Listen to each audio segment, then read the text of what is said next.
আল্লাহ আল্লাহর বান্দা আল্লাহর দুনিয়া নাজ নিয়ামত দেখে আল্লাহ আল্লাহ রসুল ভুলে গেছে, বড় আফসোস। আল্লাহর বান্দা বান্দিরা, আল্লাহর মহানুকুম নামাজ, ফজরের নামাজ হয়ে গেছে, তুমি এখনো নামাজ পড়ো না?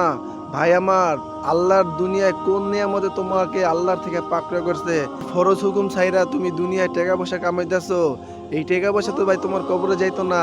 তুমি একদম খালি হাতে আইছো, একদম খালি হাতেই চলে যাবা। এখনো সময় আছে, আল্লাহর হুকুম চলো।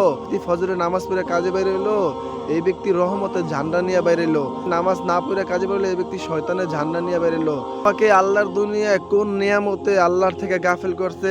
এই পৃথিবীতে সমস্ত নিয়ামতই তো আল্লাহ তাআলার। কে আল্লাহ অনেক ভালোবাসে, পোশাক পায়খানা, তারপর আল্লাহ বলে, হে আদমের সন্তান, তোমাকে কোন জিনিসে আমার থেকে গাফেল করছে? আমি আল্লাহ তোমাকে এত ভালোবাসি, এক ভাগ মায়া দুনিয়ায় দিছি আর 99 ভাগ মায়া আমার কাছে রাখছি। সেই আল্লাহকে ছাইরা তুমি কোন জিনিসে গাফেল হইছো ভাই? ধন সম্পদ আল্লাহর নাফরমানি করে কামাইতেছো না, এই ধন সম্পদ তোমার কবরে জাররাতে যারা পরিমাণ উপকার আনবে না। যে ধন সম্পদ আল্লাহর নাফরমানি করে আইন না পোলা মায়েরে খাওয়াইতেছো, পরকালে তোমার এই গুনার ভাগী তোমার মা বাপ কেউ হইতো না।